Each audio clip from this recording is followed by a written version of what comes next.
Bienvenue dans cette vidéo sur le four solaire à tube sous vide. Après la cuisson des œufs au micro-ondes, je me suis intéressé au four solaire pour toutes les raisons qu'on connaît, écologie et économie d'énergie. Vous le verrez à la fin, en fait pour moi, ce ne sont pas du tout mes critères d'achat. Dans cette vidéo, à travers ce petit modèle en kit, je vous parle des autres facettes méconnues du four solaire à tube et j'espère vous apporter quelques éléments de réflexion si vous envisagez d'investir dans un four plus gros, à quelques centaines d'euros. Si vous souhaitez faire un investissement, faire un cadeau ou que vous êtes juste curieux, cette vidéo est aussi faite pour vous. Je vais vous parler d'un des fours solaires les plus petits et les moins chers du marché, si ce n'est le moins cher du marché, qui fonctionne vraiment et qui permet de cuire une portion suffisante pour un adulte. Ce four a la particularité d'être pensé comme un kit, facile à monter, à démonter et à transporter. Une fois prêt, tout ce qu'il vous faut pour cuire, c'est du soleil. Commençons par le début, c'est-à-dire l'unboxing, le déballage en français. L'expérience d'unboxing est très plaisante. Le tube en verre du four est parfaitement protégé dans un carton et dans un suremballage à bulles d'air. Je vous conseille vivement de conserver ce suremballage pour le transport de votre four. La documentation en anglais est très facile à comprendre et le four peut être assemblé en moins de 2 minutes pour la première fois. Pour les accessoires, on a la housse de suremballage en plastique bulle, un sac de transport en polyester et un écouvillon à bouteille. Avant d'entrer dans le vif du sujet, je vais vous parler des différents types de fours solaires existants et pourquoi j'ai choisi un modèle à tube sous vide. Les paraboliques à foyer sont les plus puissants. En plein soleil, on peut s'en servir pour faire bouillir rapidement de l'eau. Je n'aime pas trop le principe de la cuisson ouverte, comme le barbecue, car la graisse éclabousse la parabole, et dégraisser toute sa surface, c'est un peu la corvée. La vraie utilisation de ce four est avec une enceinte en fonte et son couvercle, pour cuire un poulet par exemple. Si on a un couvercle en forme de dôme, on peut aussi cuire des pizzas. On peut aussi utiliser une sauteuse ou un wok avec un couvercle en verre. Les températures atteintes peuvent être très élevées, c'est un four qui demande de la surveillance. Ensuite, nous avons le four à effet de serre, aussi appelé marmite norvégienne, qui est le moins puissant. Sa cuisson est lente, surtout s'il est bien chargé en nourriture. La cuisson dure quelques heures et il faut le tourner pour suivre le soleil. On peut surveiller la cuisson toutes les heures environ ou à chaque fois qu'on réoriente le four. Enfin, nous avons le four à miroir avec tube sous vide, qui est d'après moi le meilleur compromis des deux autres. Revenons donc à ce four qui est livré en kit, le Gosun Solar Oven Kit. Il est donc prévu pour être monté, démonté à chaque utilisation. Bon point, le montage prend moins de 2 minutes. À l'usage, ce four a la puissance idéale pour s'acquitter d'une cuisson en moins d'1 heure. C'est un détail, mais ça permet de ne pas surveiller la cuisson tout en bénéficiant au maximum des qualités gustatives de la cuisson lente. Et à la longue, c'est fondamental. La puissance de ce four est donc idéale pour moi.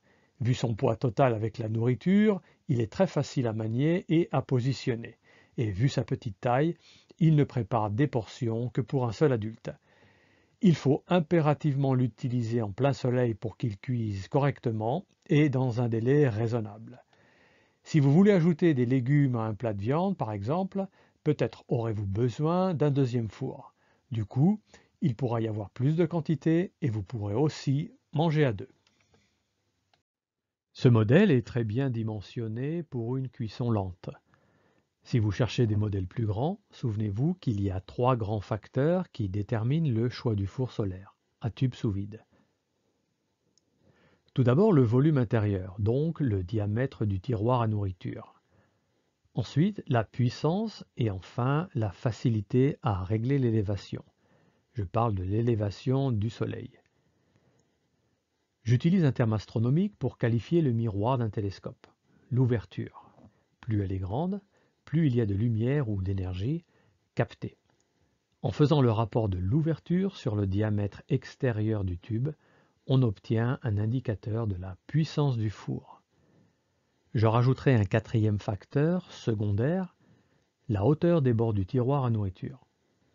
Là aussi, ce four est bien pensé avec des bords bien hauts qui tiennent bien la nourriture et le jus de cuisson. Contrairement à un four à pizza, on ne recherche bien évidemment pas les 450 degrés, ni même plus de 250 degrés. On est dans la cuisson lente et on ne cherche pas à saisir de la viande par exemple. Je pense que la température pratique de cuisson de ces fours se situe entre 100 et 200 degrés.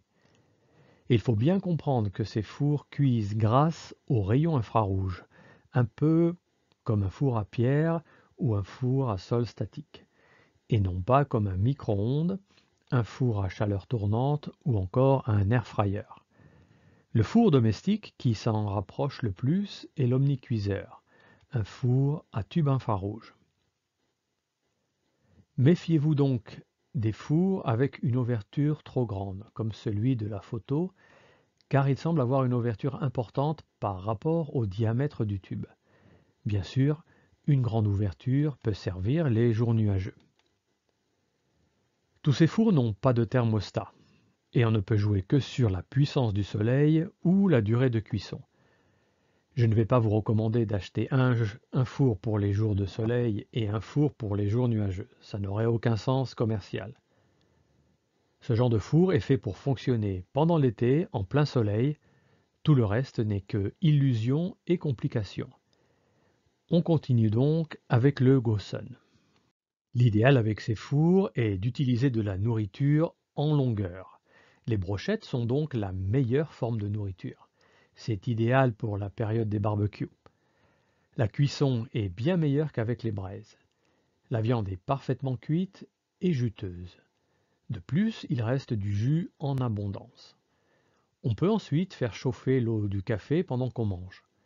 Il faut remplir le tube et le positionner de façon verticale. Le pointage est plus précis, mais ce n'est pas un problème car 20 minutes suffisent en général pour faire bouillir 20 centilitres d'eau.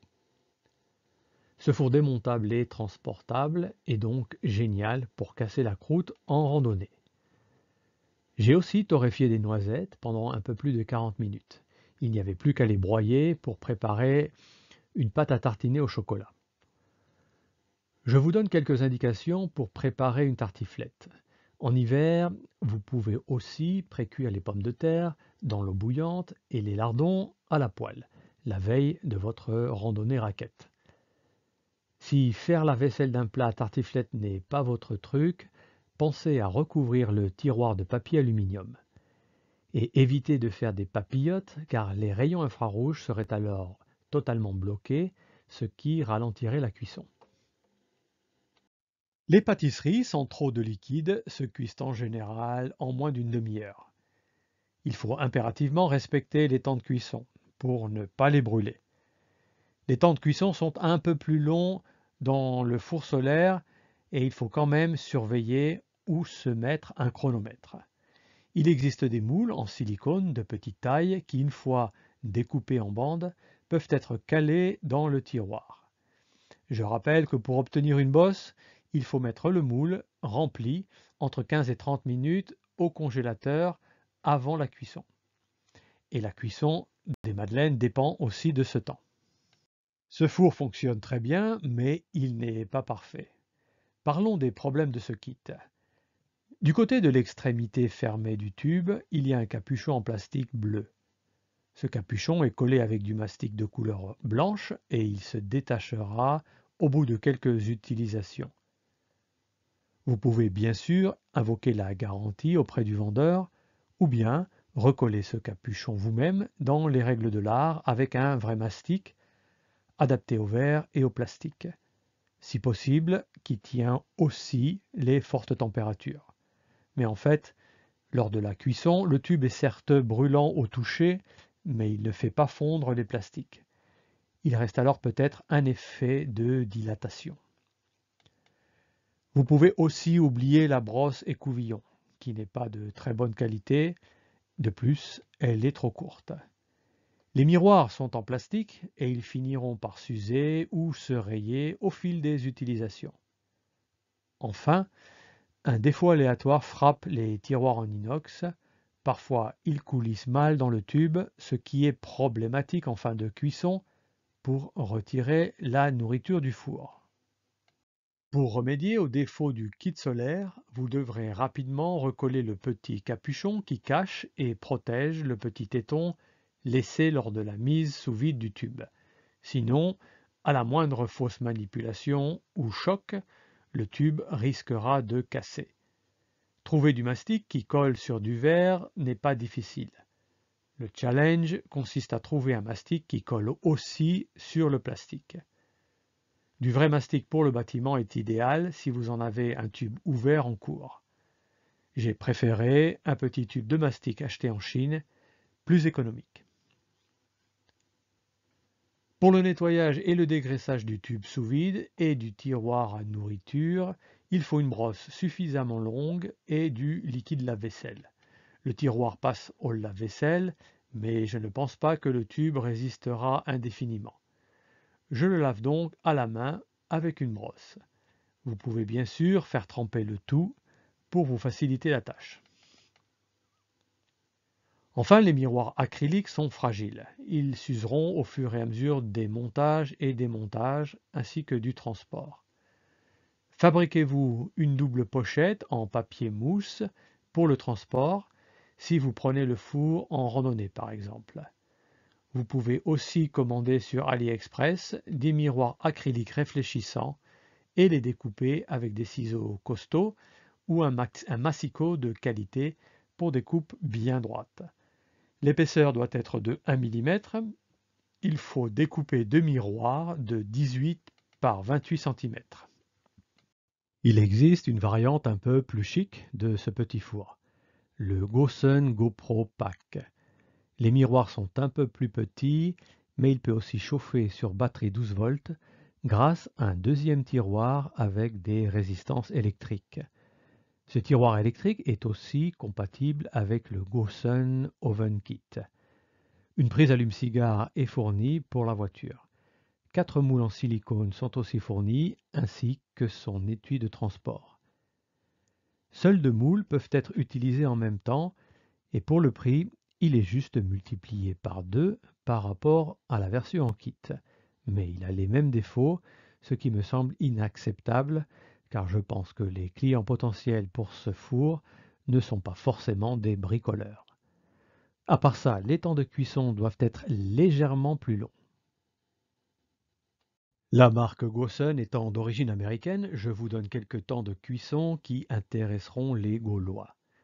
Ces temps de cuisson sont tous donnés pour un ensoleillement maximal dans la moitié sud de la France, ciel bleu, entre 10h et 16h, de mi-mai à mi-septembre.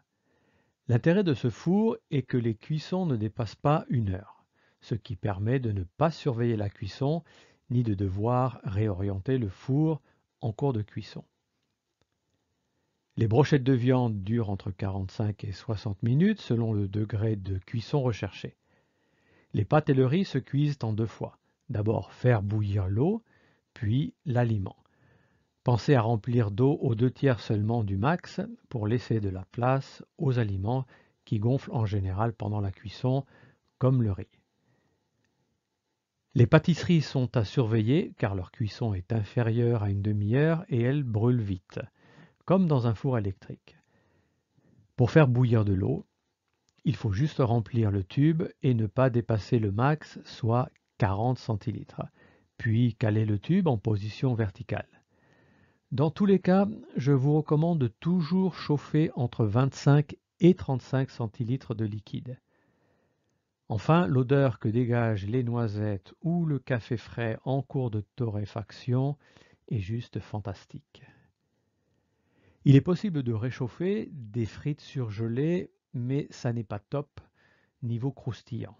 Et ça dure un peu plus d'1 heure si vous les sortez direct du congélateur dans le four. Il vaut mieux les sortir au moins 30 minutes avant. Si vous n'avez pas le temps de sortir les frites du congélateur 15 minutes avant, chargez rapidement le four en frites pour qu'il n'ait pas le temps d'être trop refroidi. Attention aussi à ne pas trop charger le tiroir en frites trop froides, sous peine de choc thermique avec le tube. À propos de choc thermique, pour la préparation d'eau chaude, versez très doucement au début votre eau chaude dans la tasse. Lors de la chauffe, la zone en contact avec l'eau fera autour des 100 degrés, mais le haut du tube sans eau sera nettement plus chaud au bout de 20 minutes.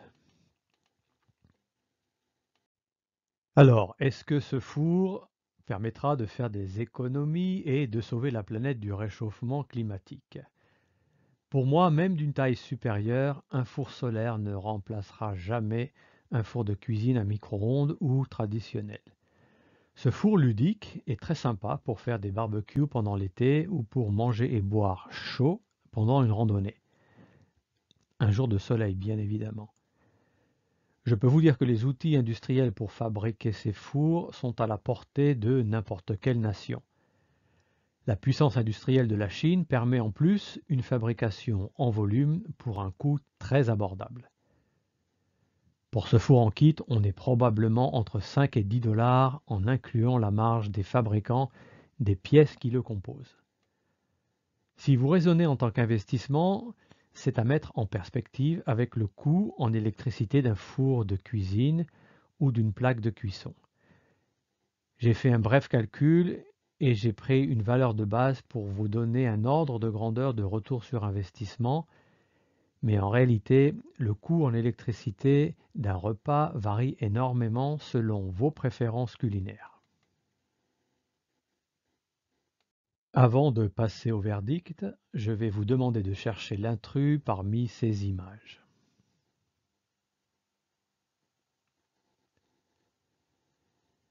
Il s'agit bien sûr de la gourde en alu de l'armée française, avec son quart.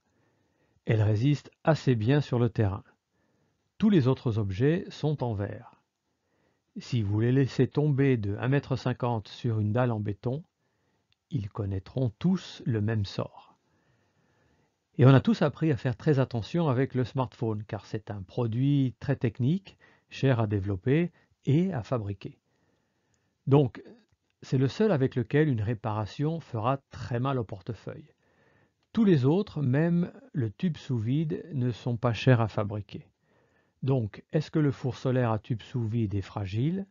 Oui, il l'est. Mais si vous avez déjà un smartphone, est-ce que ça vous pose vraiment un problème?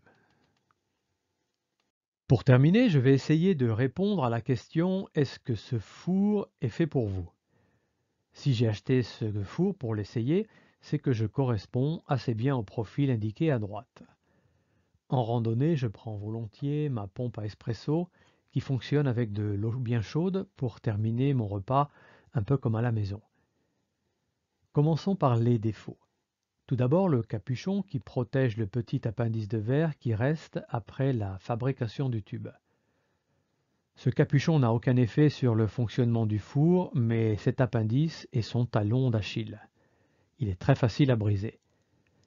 Le tiroir en acier est un assemblage de quelques pièces par soudure.